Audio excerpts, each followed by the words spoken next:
its related impact on human health. But however, we should keep our health fit to listen to at least two for a few hours and bear with patience to listen to me. Okay, fine. Now, today's topic is also, as I said earlier, with respect to in my earlier lecture regarding biodiversity conservation. This is also a bit technical, what we can say, technical aspects involved topic. But however, I will try to explain you in possible simplest way to understand the concept. And in case you are having any doubts or anything to be clarified, you can have, as usual, interaction at the fag end of my lecture. We know that in our environment, that is the immediate surrounding of any living entity, we do have so many activities in this ecosystem. Many activities we are carrying out, isn't it? So the activities that are carried out specifically by humankind, we call it as anthropogenic activities. So due to these anthropogenic activities, we could experience, and we have experienced, and we are experiencing, and we may experience, right, many health hazards, and these health hazards are caused because of the various types of pollutants that are being released or present in our environment.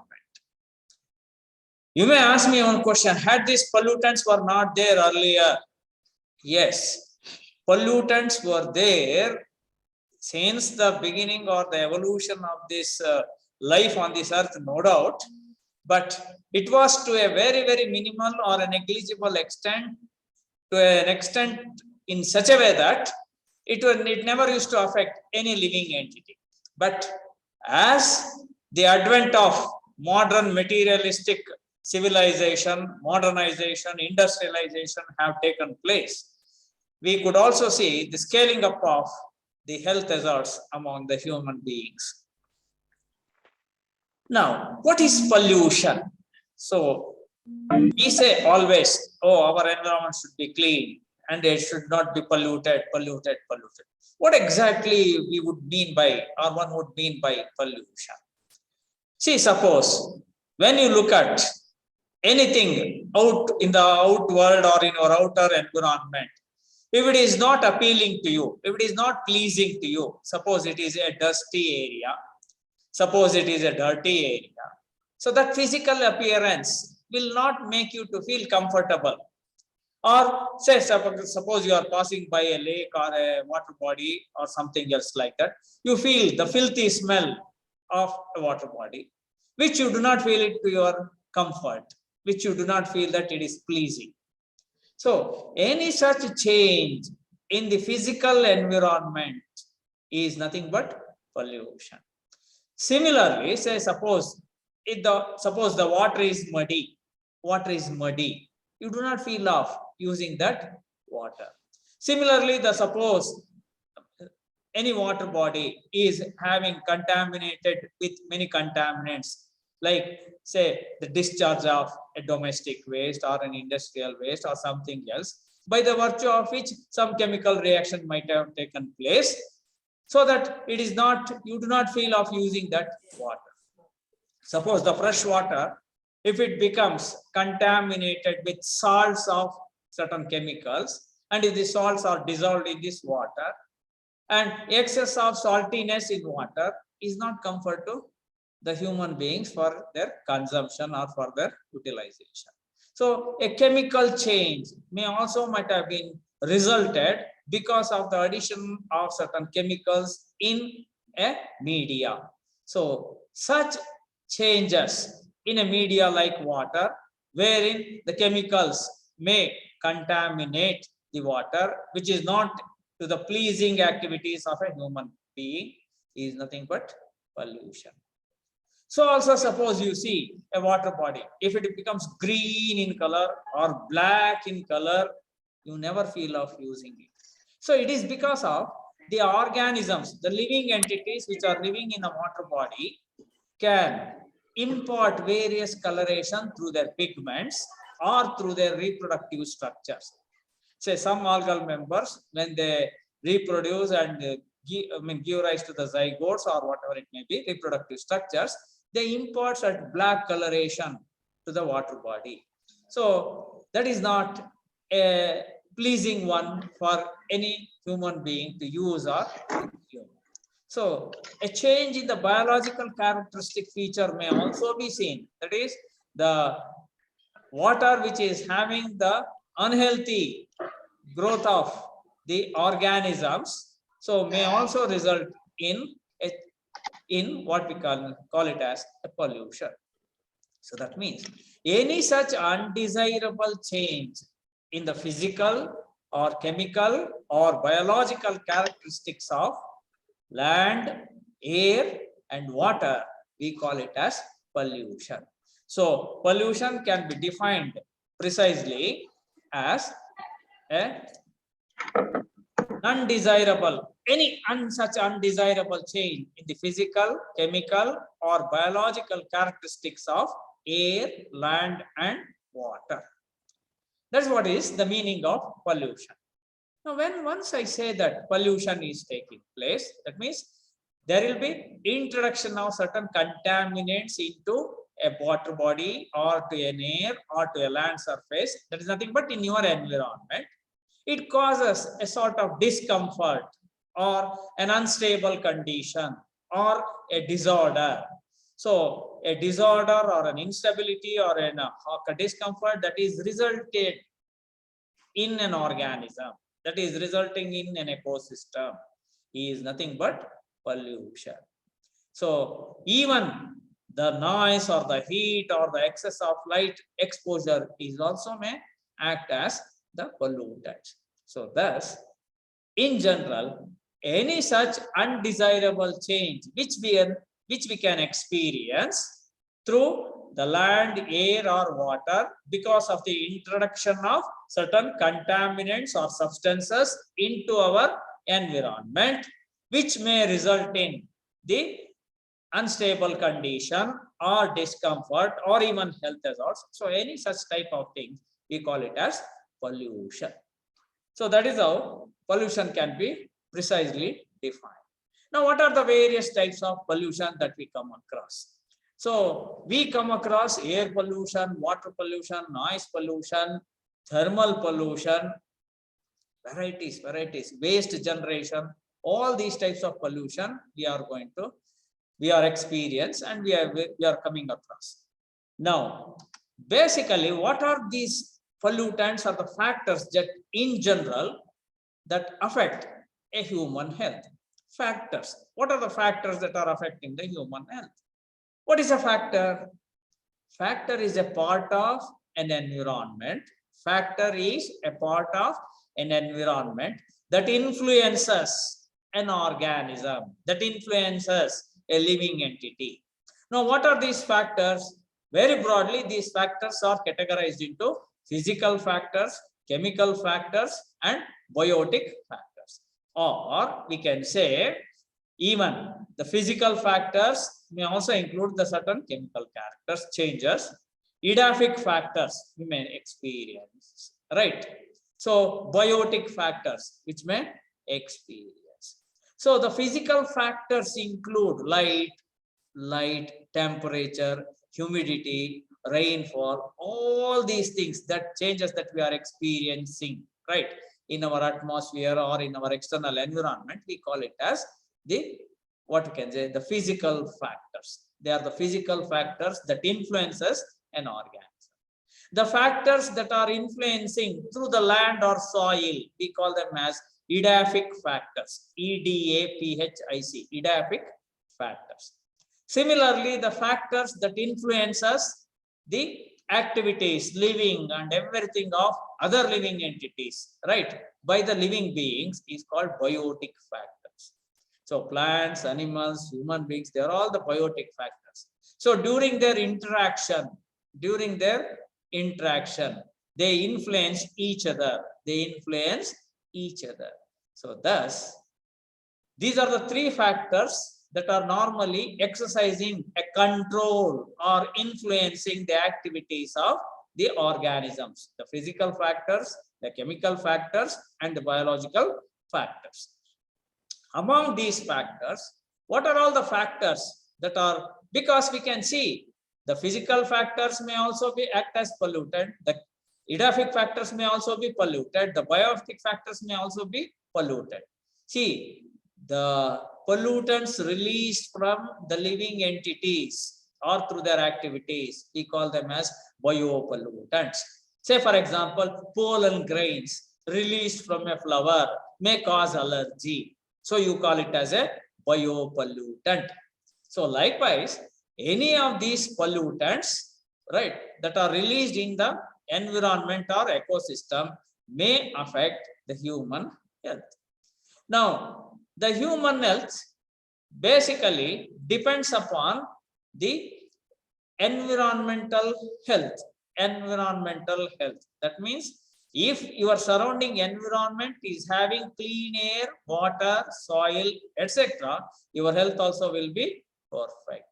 If your surrounding environment is polluted, your health also may be affected. So the factors that influence the human health depends upon the nature of the pollutant, that is, what kind of pollutant it is. What kind of pollutant it is, whether it is a light or a high light intensity, or is it a chemical, or is it a foreign substance? What exactly is the nature of the pollutant? So that may cause the human health. Concentration of the pollutants. How much of the quantity of these pollutants for which you may have been exposed or consumed. For which you might have been exposed or consumed. See, even if you are exposed to a minimal or a what we can say concentration of a very low quantity of cyanide, right, in air, as you have seen in Bhopal gas tragedy, the people health may be affected. So that's how the concentration of the pollutants also is going to affect the human health. And the duration of exposure, for how long a living entity or a human being is exposed to such type of pollutants.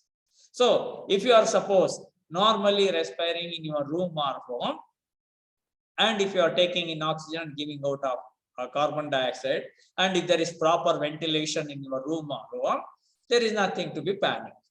At the same time, in your room, if there is no proper ventilation, if there is no circulation of the fresh air, and if you are going to sit there for a longer period of time, so how long you are going to get exposed?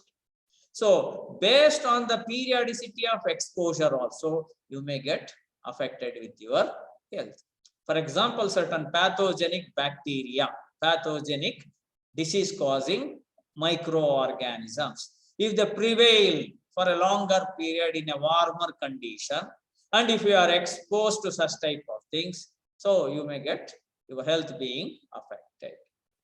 So duration of the exposure is also one of the factors that affects the human health. Then the state of the health of the receptor. So what is your state of health? So whether you are having your normal, or whether there is any abnormality with respect to your health. Suppose you are having any fever or cold or any such things. So what is your status, right? So it depends upon your status of health also. The one you are in, you are the one who is going to respond to any sort of pollutant. So that is why you are the receptor. You are the receptor. And age group of the receptor. Age is also important, because whether you are strong enough to develop resistance to the pollutants, or to the dust, or to the smoke, or to the inhalation of certain chemicals. So likewise, so what is the age group? So it varies from an infant to an old aged individual. So thus, the nature of the pollutant, concentration, duration of exposure, and status of the health, and the age group of the receptors are all influencing the human health. So these are the main factors that are going to affect the human health. Now let us look into as to what are the different types of pollution and how it is going to affect the human health. So very broadly, the pollution can be categorized into air pollution, water pollution, soil pollution, and waste production, which also causes pollution. Now let us examine one by one. First, we shall consider air pollution. How our air is getting polluted.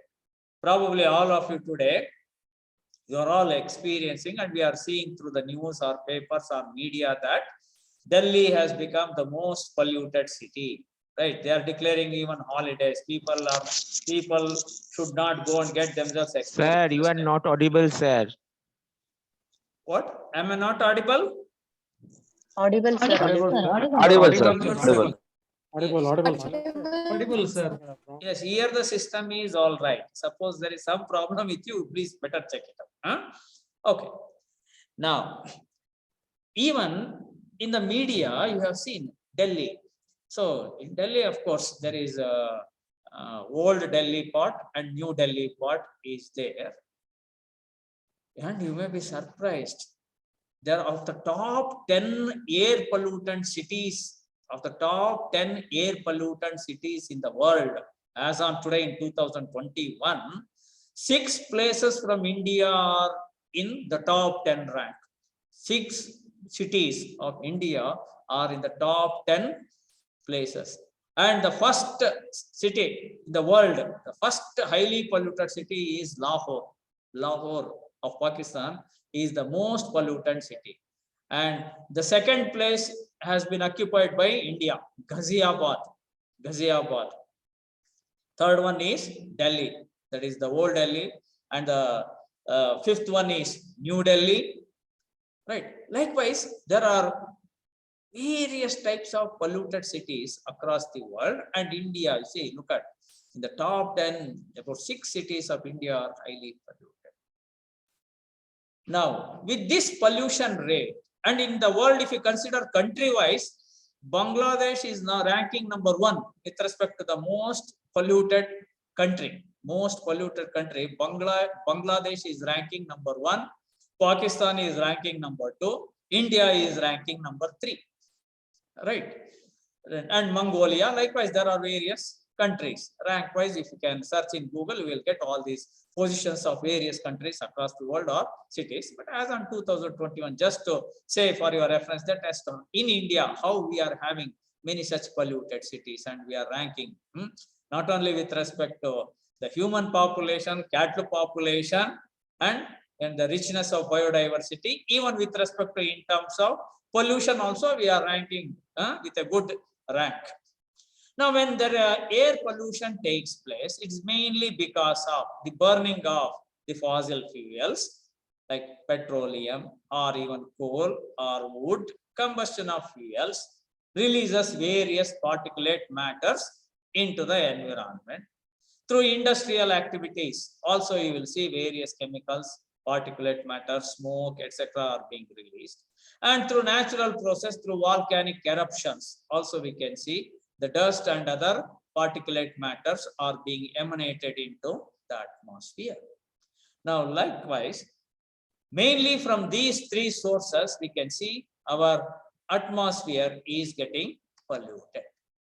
Now, the major sources of pollution from various our activities is through agricultural practices. Also, we can see the dust being emanated from the transport, from household energy consumption, through industries.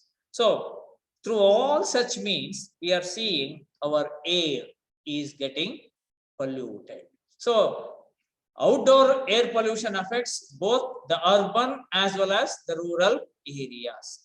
So, if the air pollution is taking place outside your house or room, you will call it as outdoor pollution. If it is within your room or home, you call it as indoor air pollution. So whether it is outdoor air pollution or indoor air pollution. How indoor air pollution takes place? For example, when you are burning firewood for cooking or for heating water, isn't it? The particulate matter or the smoke that is given out from the fuels can also get accumulated inside your house, and when you inhale, it may affect your health.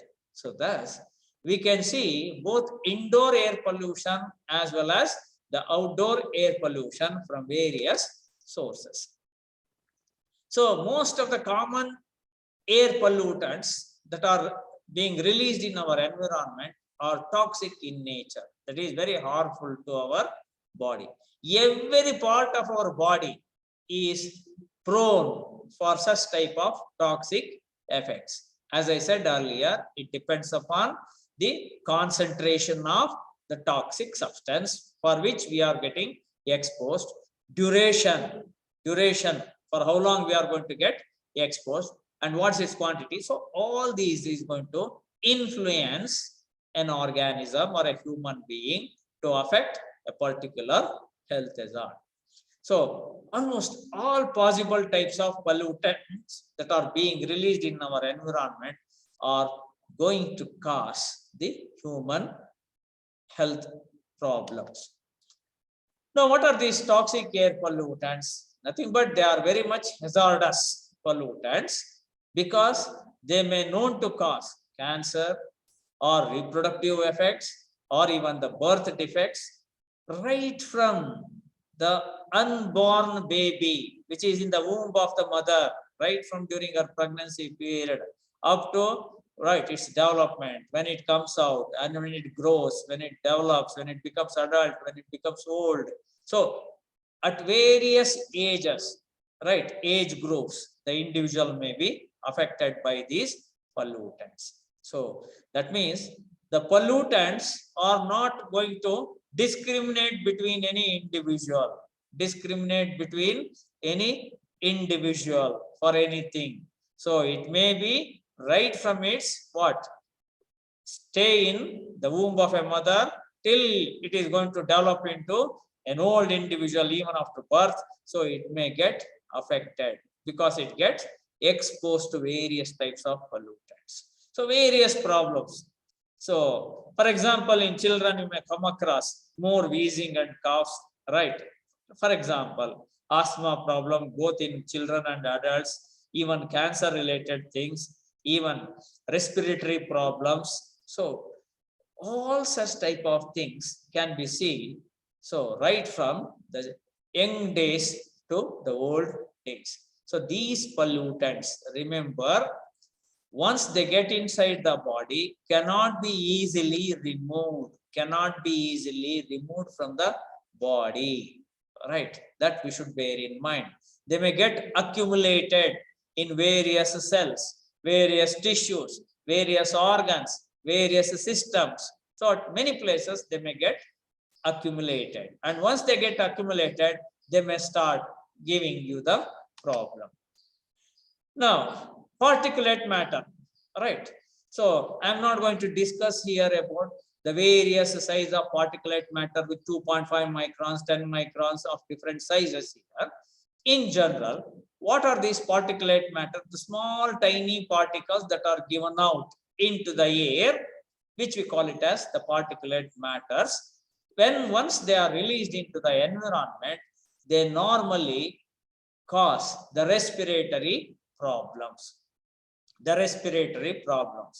We know that we inhale the gas or oxygen through our nose.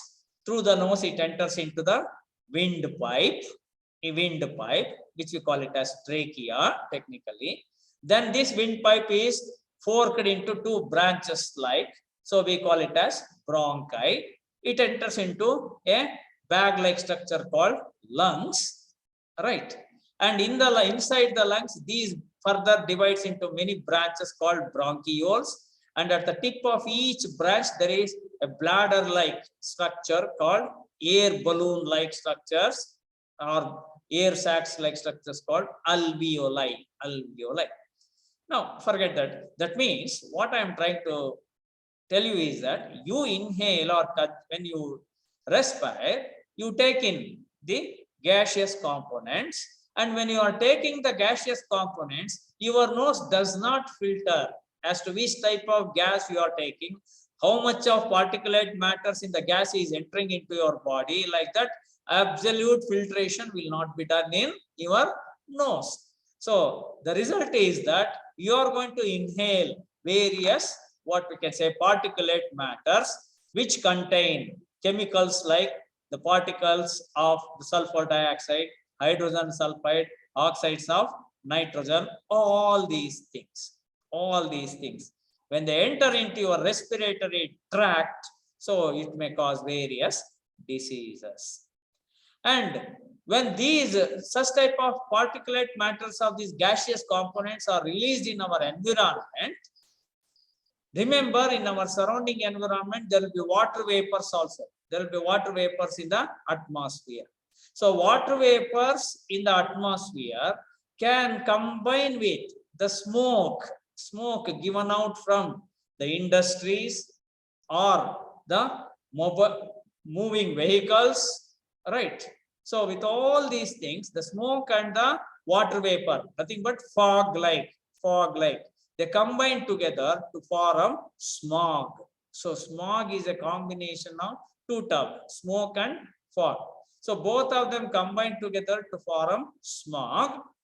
In the next slide, I will show you. So even these smog may also contain various dangerous pollutants like sulfur dioxide, hydrogen sulfide, etc.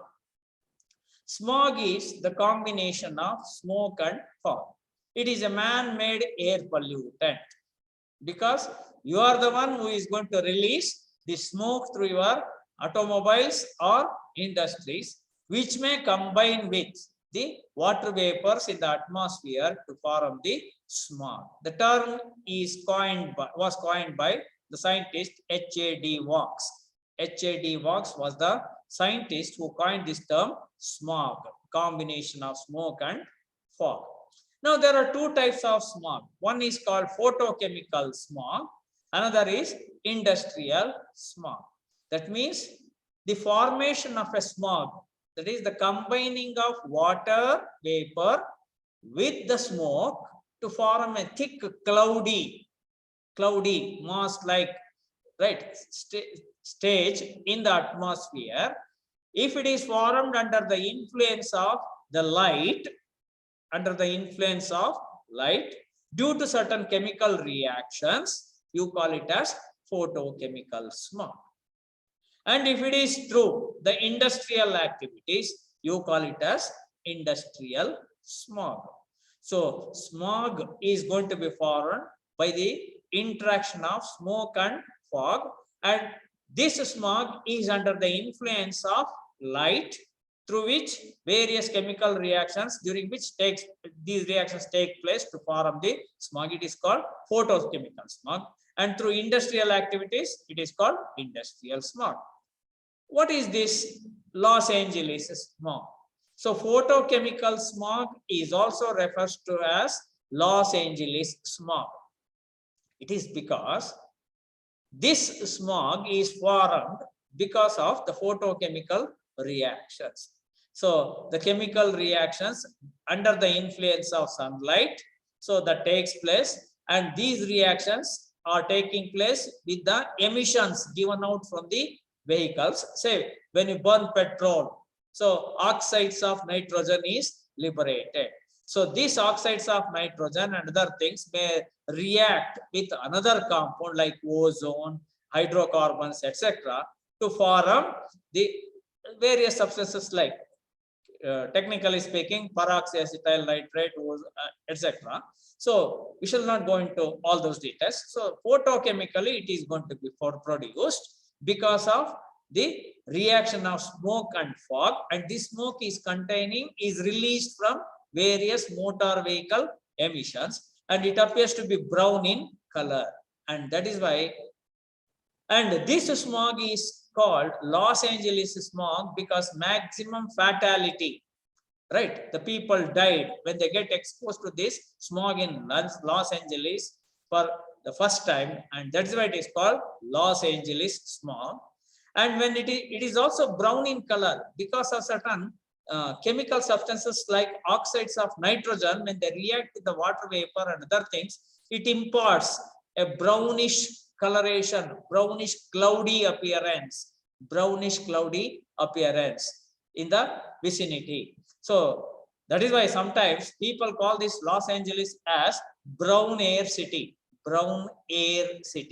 So wherever there is maximum congestion and movement of these vehicles giving out oxides of nitrogen, and if there is the maximum water vapor, they react to form a cloudy appearance in the environment, which appears to be brownish in color, and that type of smog is nothing but photochemical smog or Los Angeles smog.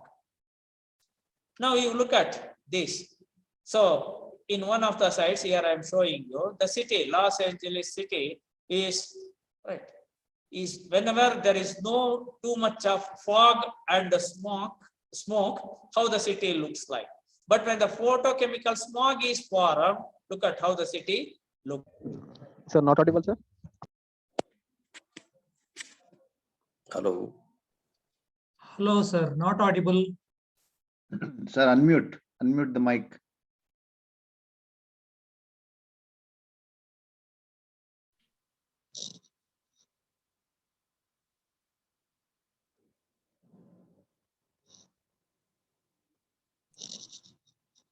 Hello. Yes, Yes, sir. sir. Now it is Yes, audible. Yes, sir. Yes, sir. Now it is Yes, audible. audible, sir. Now it is audible. Yes, sir. Yes, sir. Yes, sir.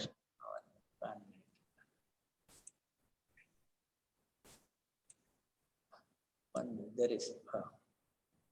Okay.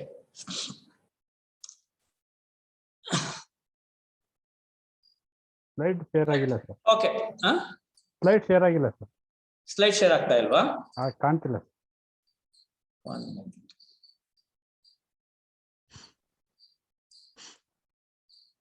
Is it now okay? ಇಲ್ಲ sir. No, No, sir. sir. No, sir. 1 minute. I will just call that. There's some.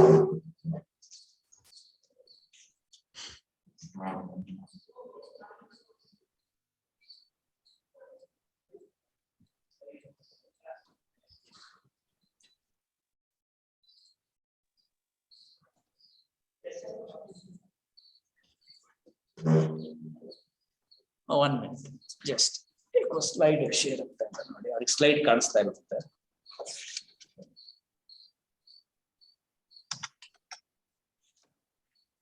Suddenly ಏನು fluctuate ಆಯ್ತು. ಬರ್ತಾರೆ.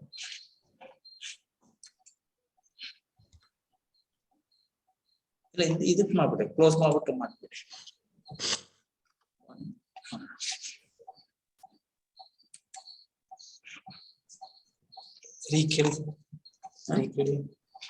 Hello, ಕೇಳಿಸ್ತಿದೆ sir. ಕೇಳಿಸ್ತಾ ಇದೆ sir. ಕೇಳಿಸ್ತಿದೆ. Slides slides ಕಾಣಿಸ್ತಿಲ್ಲ Lights ಇಲ್ಲ, sir.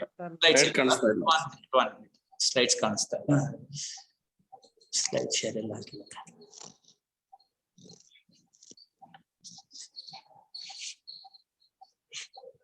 ಕ್ಲೋಸ್ ಮಾಡು, ಸ್ಟಾರ್ಟ್ ಇದ ಇದೇನು ಸಿಕ್ಕಂಗೆ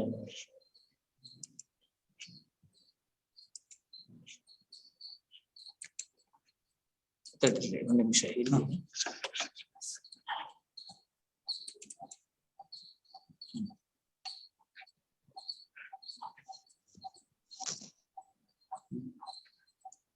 ಸ್ಲೈಡ್ ಶೇರ್ ಎಲ್ಲಿದೆ?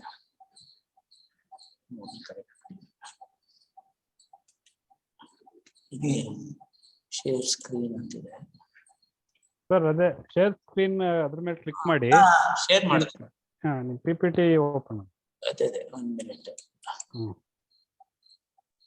ಈಗ PPT ಓಪನ್ ಮಾಡಿ ಸರ್. ಬರುತ್ತೆ. ಅದೇ ಮಾಡಿ 1 ಮಿನಿಟ್. ಎಸ್ ಸರ್, ಬಂತು ಸರ್. ಬನ್ನಿ ಸರ್. ಬರ್ತಾ ಇದೆ ಸರ್. ಎಸ್, ಬರ್ತಾ ಇದೆ. ಈಗ Yes, sir. Yes, sir. Okay. Slide show ಮಾಡಿ.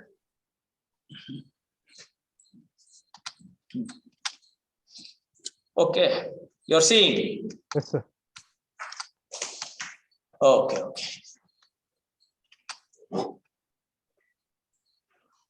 Right. So this Los Angeles smog, the smog contains various dangerous chemicals like oxides of nitrogen, volatile organic compounds. So when you get exposed, your skin may be affected, your eyes may be affected. Okay. Are you seeing the slides? Yes, sir. Yes, sir. And also, am I audible properly? Yes, sir. Yes, sir. Yes, sir. Yes, sir. Yes, sir. Okay, fine. Yes, sir. Yes, sir. Now, another type of smog is called industrial smog. So, this smog is mainly because of the soot or the ashes or the dust or the smoke that are given out from various industries, especially the oxides of sulfur and other things. When they are released, especially during the winter season, what happens is that, so they react with the water vapors present in the atmosphere, and they form a smog, and that smog is called industrial smog. Now, this industrial smog is also referred to as London smog. It is also referred to as London smog because in the year 1952, more than 4,000 people died when they get exposed to this industrial smog. See, somewhere after 1887, when industrial revolution has taken place in England, many industries have cropped up. When many industries have cropped up, so various, what we can say, the pollutants in the form of smoke, soot, ashes, oil, lead, heavy metal, sulfur oxides are being released into the environment. And when these chemical substances, they reacted with the water vapor, they form a cloudy smog, and that smog appears to be gray in color, because most of it contains the carbon particulate matter as well as the soot or even asbestos and sulfur oxides, etc. So it has been referred to as the industrial smog or even London smog. But both the types of smog are dangerous because when you inhale or get exposed, or your skin or your respiratory tract may be affected. So this industrial smog is also referred to as London smog because maximum fatality was seen in London, wherein this smog was prevailing for 5 days. It was prevailing for about 5 days in 1952, killing about 4,000 people. And also after 10 years, after a decade's time, once again in 1962, about 700 people were dead in London. However, this industrial smog was first noticed in the year 1930 in Mysore Valley, that is in Belgium, right, taking away the life of about 63, likewise in Pennsylvania and other places. Now, why this is happening is because of the reaction of the smoke and fog, which forms a cloudy smog containing highly dangerous chemicals which give an acidic nature to the smog. So that is why it is very dangerous. That is why during very low temperature or winter season, if you walk in or if you move in a city, either by walk or by vehicles, and if it forms a cloudy appearance, right, and sometimes while riding or walking, you feel that, oh, it is a very cold breeze, I enjoy, like that you will enjoy. But remember, it is also dangerous because if it contains the smoke given out from the industries or vehicles, and if it has formed a smog, it is going to cause you the health hazard. Now, another type of pollutant that we can see that is dangerous to the human life is the fly ash. What is this fly ash? It is generated by the combustion of coal. By where do you burn this coal? It is burnt in what? Production of the power. So to produce power or electricity generation, we have to burn a lot of what we can say the coal. More than 260 to 500 tons of metric million tons of coal is burnt every day to generate electricity. And when it is going to be burnt, the ash that is generated from this burning of the coal is called it as fly ash. It is very lighter in weight. And this fly ash chemically contains silicon dioxide and calcium oxide. Two types of chemicals are present in this, what we can say, fly ash, which is not for the betterment of the human beings, which is not at all good for human beings. Though it appears like an ash, right, it contains various dangerous chemicals. So India produces about 90 million tons of coal ash per year by burning about 260 to 270 million tons of coal per year for electric power generation. So that means by burning about 260 to 270 million tons of coal per year, you are generating fly ash about 90 million tons. Now, where you are dumping this fly ash, 90 million tons of fly ash, right? Where are you dumping?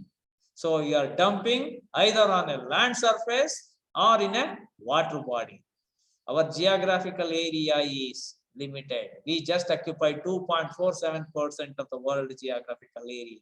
Our area is not increasing. Our human population is increasing. Cattle population is increasing. Fly ash generation is increasing because we need electricity. We are burning a lot of coal day by day and generating more and more fly ash. Where do you dispose this fly ash, which is dangerous, having dangerous chemicals like silicon dioxide and calcium oxide? Either you are dumping into, like you feel that it is a no man's land, like that you are dumping either into a land or on a land surface or into a water body. So when these get into blended with the land or water surfaces or water ecosystems, once again, it is a source of what we can say a pollutant, isn't it? It is a source of pollutant. If you get exposed to such type of area, so there is a chance that you may get many health hazards. And see, look at Indian scientists have worked out on recycling of this fly ash, etc.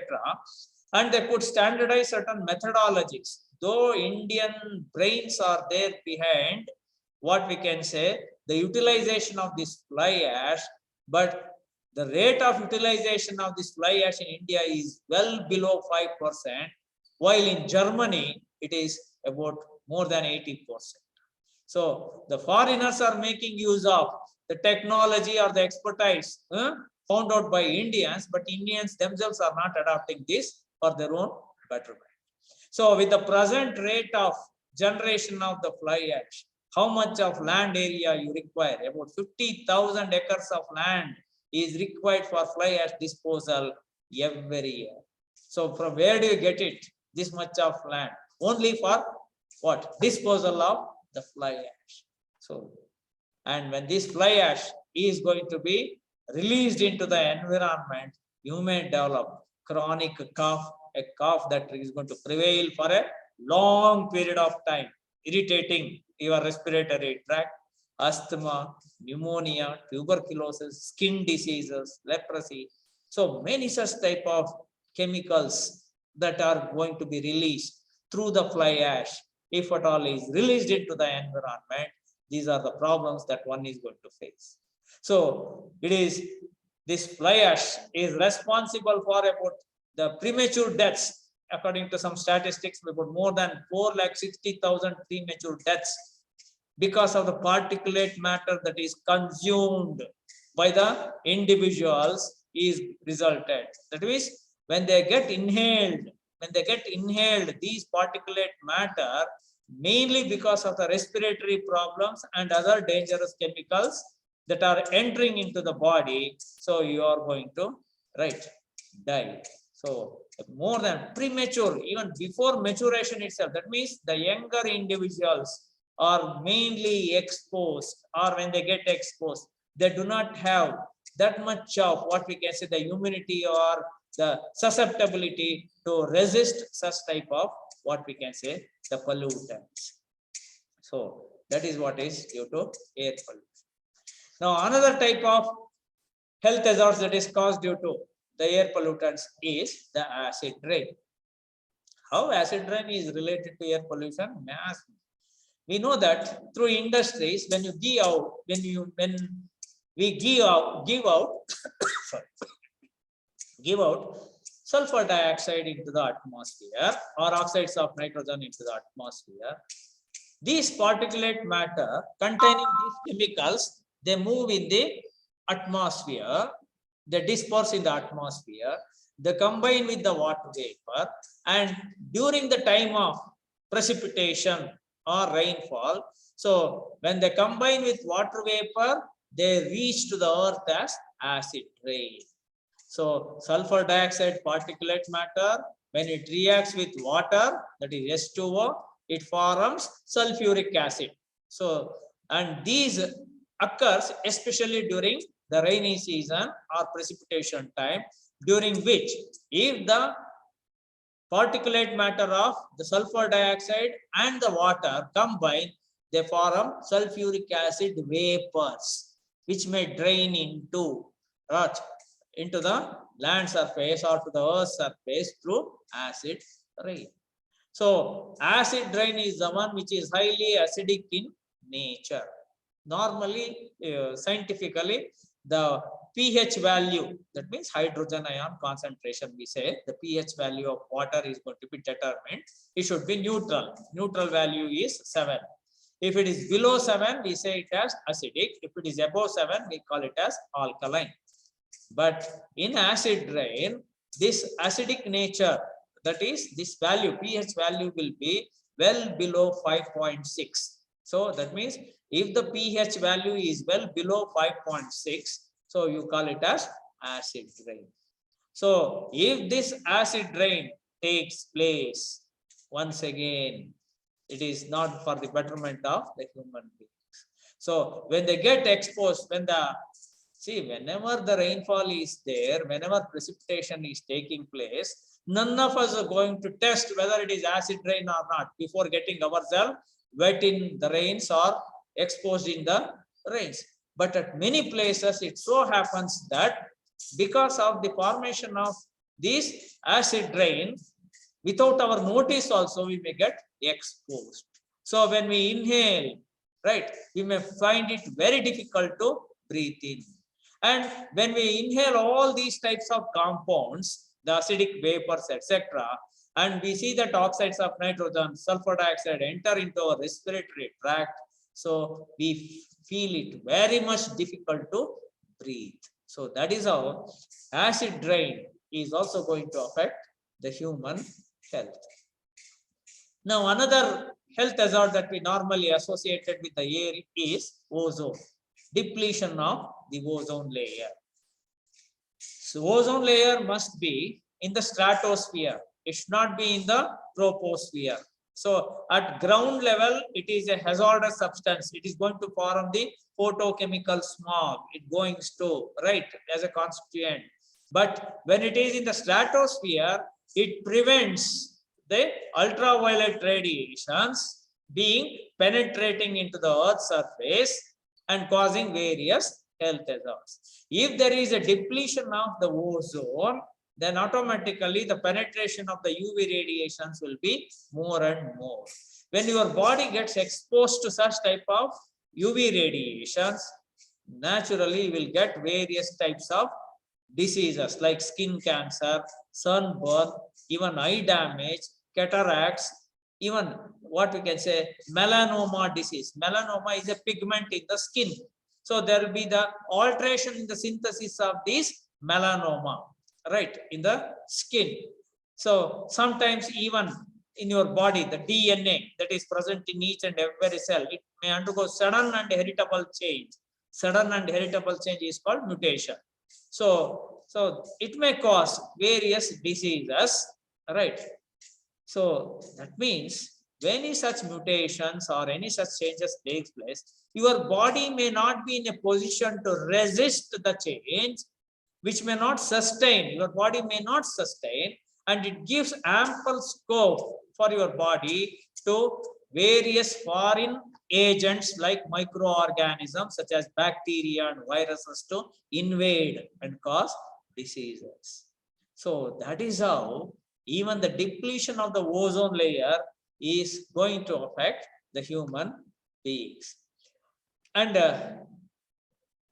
sometimes I will tell you, synthesis of the melanin pigment will be always under the influence of this light intensity. So if you get more and more exposed to light, right, what will happen? You will be developing more and more amount of the melanin pigment, isn't it? So there are actually, this is just, you need not have to remember all these technical terms. I'm telling you, that is words. Pheomelanin and eumelanin are the two kinds of melanin pigments that is present in the skin of a human being, right? Eumelanin is a true melanin, which appears to be, when it is more in concentration in your skin, you appears to be slightly, you're more black in color, isn't it? When the melanin, eumelanin pigments are very less, and another kind of melanin called pheomelanin is present, you are more and more white in color. You are more and more white in color. Remember, in the skin, the concentration of the eumelanin pigment gives you a what we can say, a strength, or it can add to it can resist any such change of what we can say, sudden change of the DNA or anything to cause skin cancer. So there are people, they have made a world survey. The people who are having black skin color are less prone for cancer, especially skin cancer, as compared to the people who are more white in color, right? Which are more often more prone for this skin cancer. So now for the people to make a choice, whether you should go for a white girl or a black girl, right? So in a lighter way, I'm telling you. So there are various scientific reasons for all these type of things to happen. Okay, so that is how ozone depletion can also bring about. Here is a photo. You can see the tumors being developed on the skin, right? So such type of hazards may be taking place. And it is not only these things. Sometimes when UV radiations are penetrating and reaching the Earth's surface, what happens is that so many microorganisms, because of the increased temperature, they become very active. They become very active and start multiplying. For example, herpes viruses. Herpes viruses in Kannada we call it as Sarpasuttu Vairanagalu, the one which causes a disease called herpes. So whenever the temperature is high, these viruses multiply rapidly and affect the human beings. Probably you might have seen the people who have been affected with these herpes viruses. When the viruses affect the body, especially in human beings, most of the times it is going to affect either at the neck region or in the chest region. So in the neck or chest region, when these viruses colonize, they start from one end, either right or left end. From one end they start multiplying, during which you will feel severe burning sensation, right, or feeling, so that you cannot touch that part of the body to any of the objects, because you feel very much, what we can say, burning and painful. And so you always touch the body. Suppose you are sleeping, you don't want to touch that portion of the body. Say if your right portion of the chest has been affected with this virus, you do not touch the right portion, you will always sleep with the left chest being lying on your floor, right? And after some period of time, when it spreads to the left side, you cannot touch the left side because it will be proliferating or multiplying, and you feel of what? Touching your right side. In the sense, so when it is from one side to another side, it's shifting. This, what we can say, colonization of viruses is taking place and multiplication is taking place. Sometimes you feel burning sensation towards the right side, sometimes towards the left side, so that you will crawl yourself like a snake. That is why the name has been given as herpes disease. Herpes viruses are going to be causing this type of disease. Likewise, various such type of, even during high temperature, you know that mosquitoes will rapidly multiply and increase in number, and they will be very active. Likewise, tuberculosis, various types of TB, TB causing tuberculosis. For example, bacteria called Mycobacterium tuberculate. A disease called tuberculosis is formed by Mycobacterium tuberculate, which causes tuberculosis. Now I should say, just I will tell you how it is going to be caused. So this bacteria which causes TB is going to multiply in a warmer condition of the air. In warmer condition of the air, it is going to multiply rapidly and it spreads through the air. Now, most of the human beings, it is the tendency. What we do is that whenever it is a winter season, we close all the windows and doors 24 hours in our home or room. We do not allow the fresh air to enter inside our room or home. We close all the doors, shutters, everything. And suppose any guest might have come to your room, home or room, and if at all he has been affected with the tuberculosis, right? If he has been a tuberculosis patient, no guest will say that he is having tuberculosis when they enter your home or room. They come they enter your home, sit for some time. So they are your guests, you treat them and send them. And once again, you will close the door because it is very cold outside weather. So you will close everything.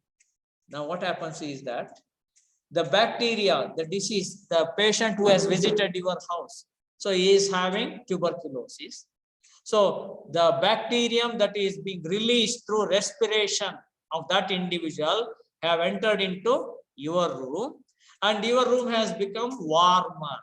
Your room or home has become warmer because you have not opened the door, you have not opened the shutters, you have kept it closed to make a warmer condition in the indoor environment. So that warmer condition in the indoor environment makes this bacteria a suitable place for multiplying rapidly, increasing rapidly in number. And when you inhale this air, so automatically you are going to be affected with this tuberculosis. So that is why it is always advisable that you should keep your shutters open, whether irrespective of season. I'm not saying that to keep your doors open, isn't it? Keep at least the shutters open for cross ventilation and fresh air in to move in. Even if a diseased person has entered, so let the bacteria or the germs or microbes, whatever that is being released, let it pass through the air itself. So likewise, the warmer conditions make a suitable substratum, a place or a basement for the microorganisms to multiply rapidly. And if their concentration, if their number is more and more, the chances of you people to respire, to take inside during respiration will be more and more. So that is how always there will be an elevated risk of what? These types of diseases being resulted if the environment condition is warmer. So when do you expect the condition to be warmer? You are all now aware of the fact that global warming, isn't it? Global warming and climate change that is taking place. So with an increased temperature on the surface of the earth, many pathogenic organisms are also on the rise, which are multiplying. So which may be causing the various diseases.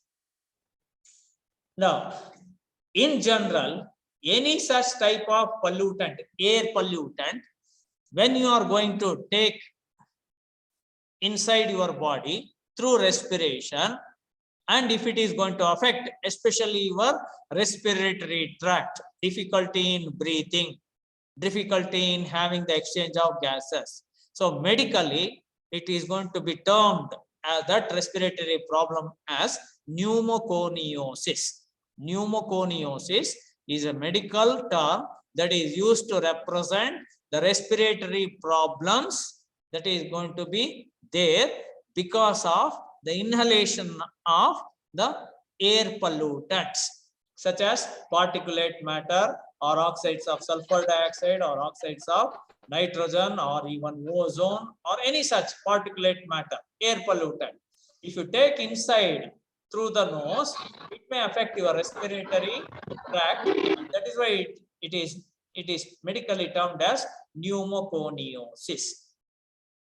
See, now here I am showing you.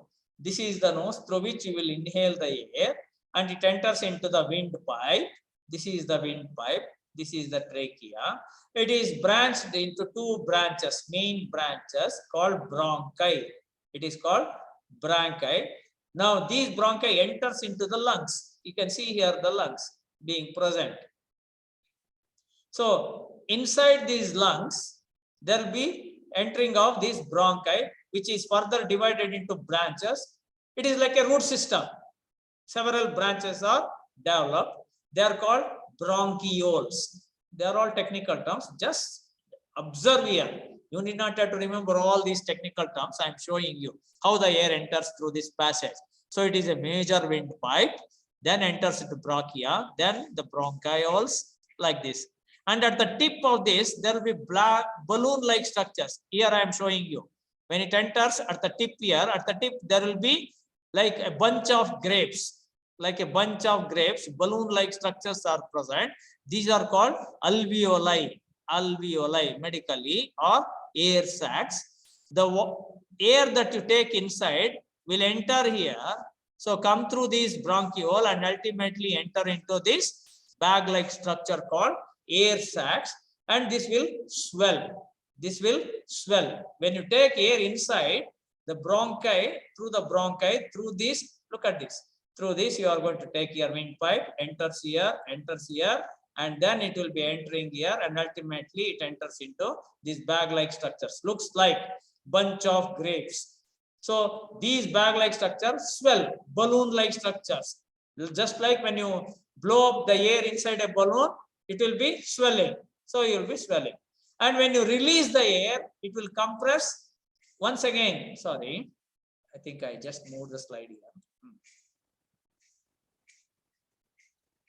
Now, here what happens is when you exhale, that is when the air is removed from your body during respiration, so it comes like this, and once again it will go back. So this is a normal respiration that will be taking place in a human being. But if you are inhaling the air containing many pollutants, it may get deposited in your windpipe or bronchi or bronchioles or this alveoli, and you may feel difficulty in breathing. Why you feel difficulty in breathing? A clear passage will not be there. When over a period of time, when these particulate matter get accumulated inside this, so you feel difficulty in breathing. Based on the type of particulate matter that you are taking inside, this pneumoconiosis is categorized into various types. For example,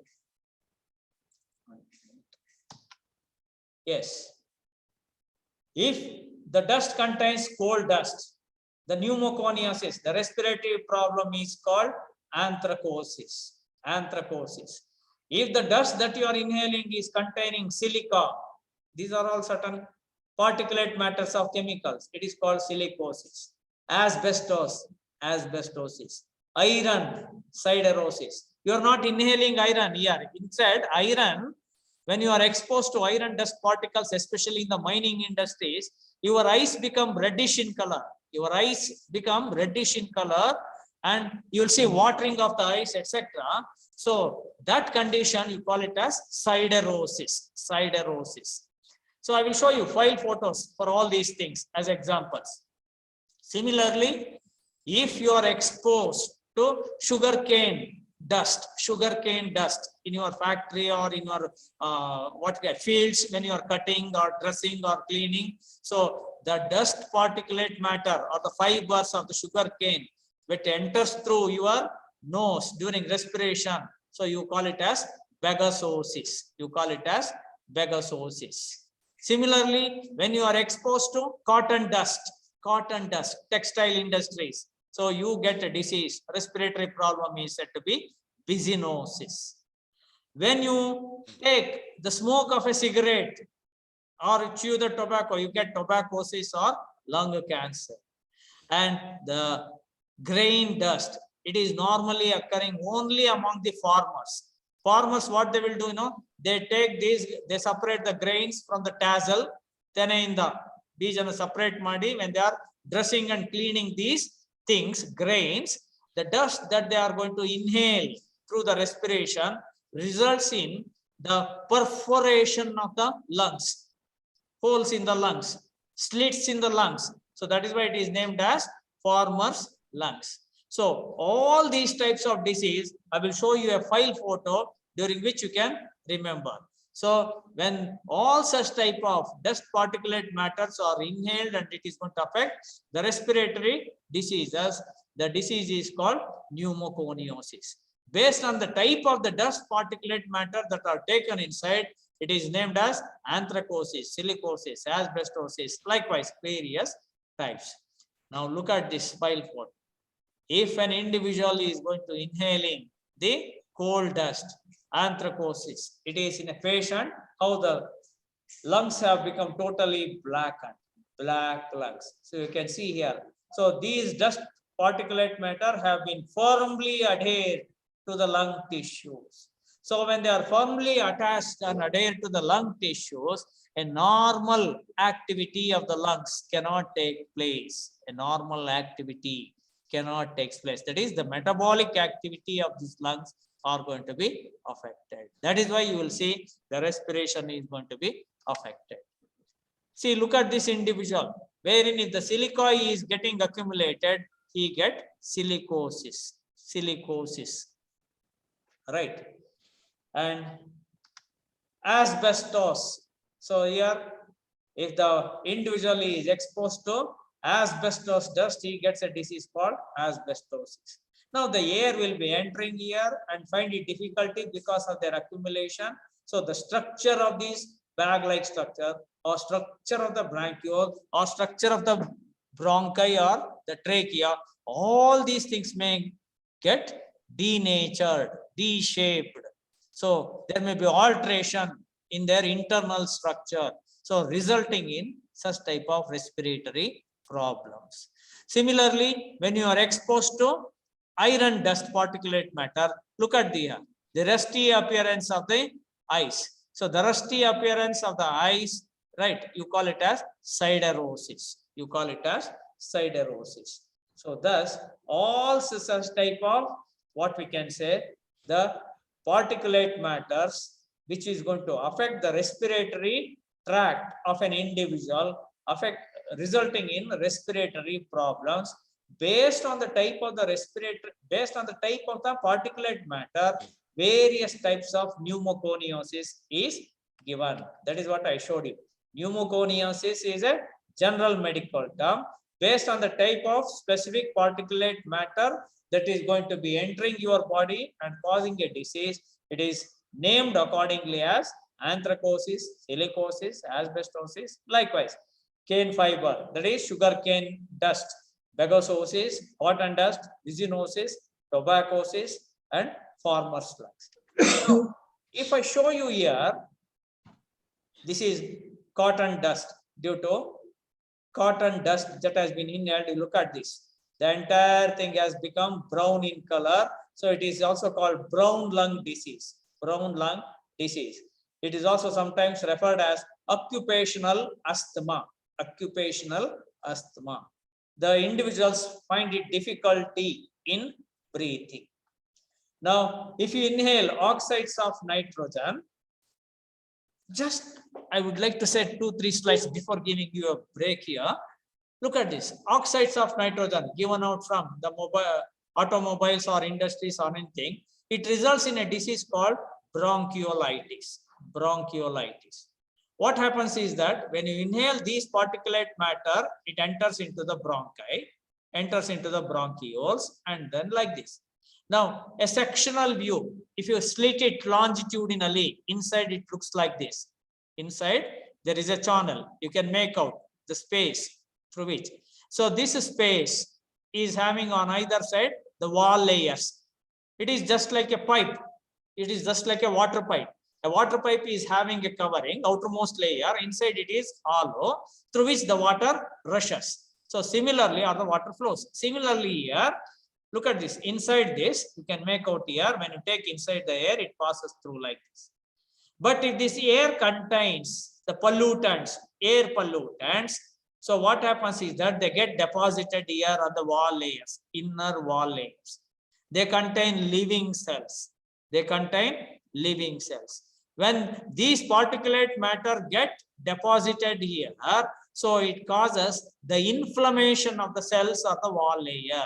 Utkalutte, inner wall layers. They swells. When it swells, the passage is narrowed down.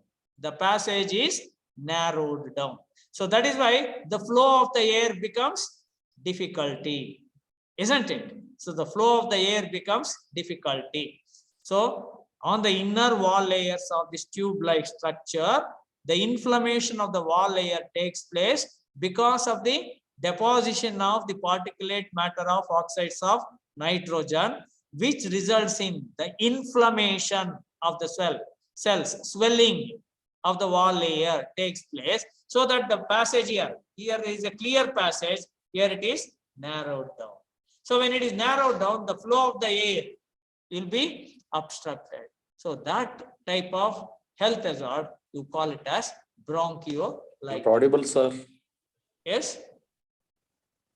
This type of thing, this type of health hazard, you call it as bronchiolitis. Similarly, whenever you are exposed to the ozone, when you are exposed to the ozone, look at the ozone, whenever the molecules or particulate matter of ozone is entering through your inhaled air, look at here.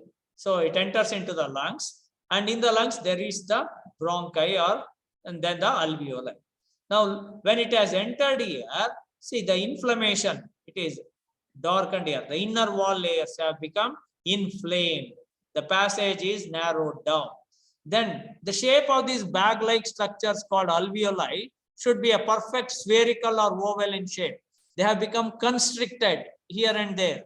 So when they have become highly constricted, the amount of the air that is going to be held is less. It will be very less as compared to a clean bag-like structure.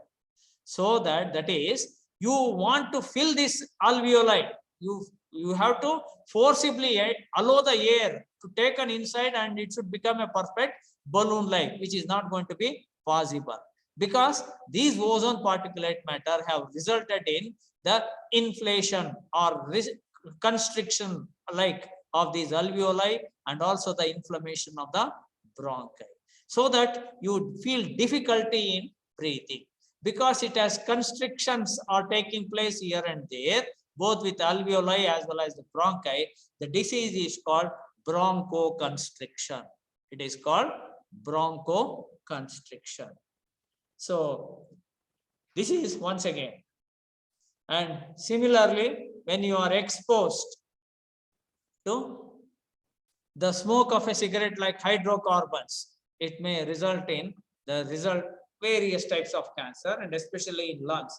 So this is an X-ray photo showing as to how the tumor has been developed in the lungs, and the same in a live tissue, the photograph that has been taken, you can see the tumors, that is the multiplication of the lung cells forming a mass, large mass, so has been resulted. So this is going to form the lungs. A single cigarette smoke can give about more than 480 plus toxic substances that may cause various types of cancer. A single bidi or a cigarette smoke. So rather than the active smokers, the passive smokers are more prone for cancer rather than the active smokers, because the passive smokers are in the neighborhood of the active smokers. They are just by the side of the active smokers. If you inhale the smoke given out by an active smoker, so you will be directly taking in all this smoke inside your lungs, and it may become active to stimulate the multiplication of the cells of the lungs, resulting in such large tumors, and that is nothing but lung cancer. Now, let me stop here and I will give you a break and I will continue after tea break. Okay? If you have any. Okay, sir. Okay, sir. Okay, sir. Okay, sir. Thank you. Now at 3:45, please join. Okay? Okay. Yes, sir. Yes.